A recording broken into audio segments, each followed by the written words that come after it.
तो ऋषियों ने कई प्रश्न किए जो हम सबके जीवन में प्रश्न उठते हैं। हे गुरुदेव, माया मोह से वैष्णव जन कैसे बच पाते हैं? सबसे पवित्र और श्रेष्ठतम सत्कर्म क्या है? अत्यंत दुख कष्ट विपत्ति आपत्ति से बचने का उपाय क्या है? भगवान की प्राप्ति करने का उपाय क्या है? सरल उपाय क्या है? अब इतने सारे प्रश्न करो और अगले की इच्छा नहीं है, टाल मटोल करना है तो कुछ भी बोलेगा, आपके पल्ले थोड़ी पड़ेगा। उपदेश देने वाले गुरु के अंदर भी योग्यता हो और उस उपदेश को ग्रहण करने के लिए शिष्य के अंदर भी योग्यता हो। अर्जुन रोता रहा, रथ के स्तंभ को लेकर बैठ गया, भगवान कुछ नहीं बोले। मैं आपका शरणागत हूँ, शिष्य हूँ, चरण शरण में हूँ, मुझे मार्गदर्शन करिए। तुरंत भगवान श्री कृष्ण ने गीतोपदेश प्रारंभ किया। इसलिए शिष्य का अर्थ ही है शासितुम योग्य शिष्य, जिसके ऊपर अनुशासन कर सके उसी का नाम शिष्य।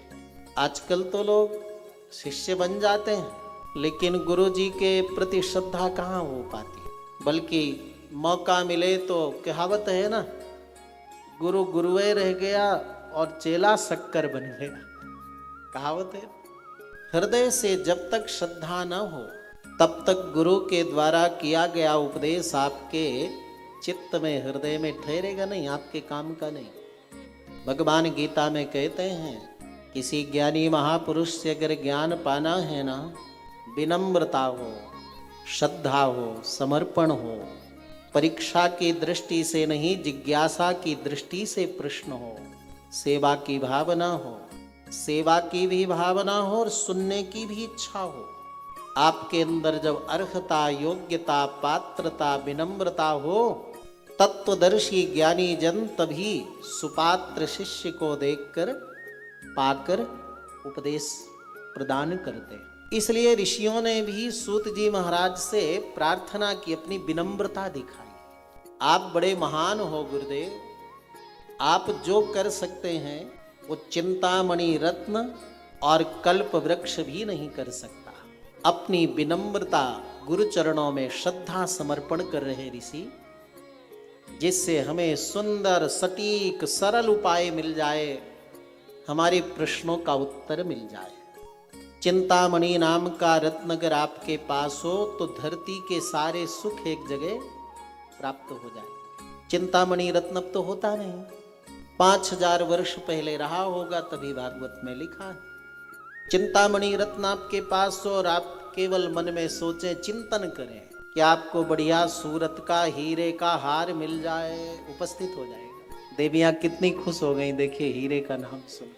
और जो भी वस्तु धरती की, अमेरिका का कोई वस्तु चाहिए, उपस्थित। स्वर्ग का नहीं, केवल धरती का। चिंतामणि रत्न तो धरती की वस्तु सुख को दे सकता है, लेकिन प्रभु चरणों में भक्ति नहीं दे सकता। और कल्प वृक्ष के नीचे स्वर्ग में बैठ जाओ तो स्वर्ग के सारे सुख वस्तु एक जगह बैठे बैठे आपको प्राप्त हो जाएगा। लेकिन ये दोनों आपके पास हो, चिंतामणि, कल्प वृक्ष, ये दोनों मिलकर आपको प्रभु चरणों में प्रेम नहीं दे सकते, भक्ति नहीं दे सकते, मुक्ति नहीं दे सकते, भगवत प्राप्ति नहीं करा सकते। धरती स्वर्ग के सुख वस्तु को प्रदान करने में सक्षम चिंतामणि कल्प वृक्ष दोनों मिलकर प्रभु चरणों की प्राप्ति नहीं करा सकते।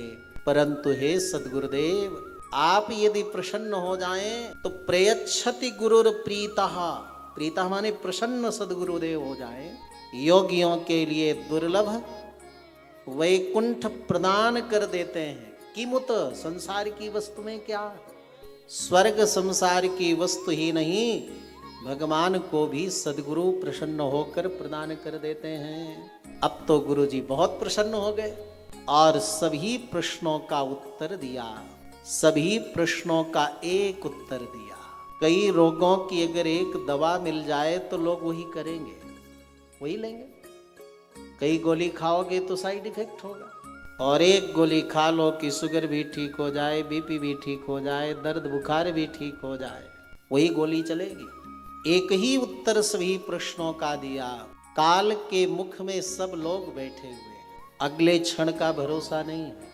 जैसे बढ़िया ताजी रसमलाई बनी और मुख में रखो, कब चली जाए अंदर पता नहीं, उसी प्रकार से काल रूपी अजगर के मुख में सब बैठे हुए हैं।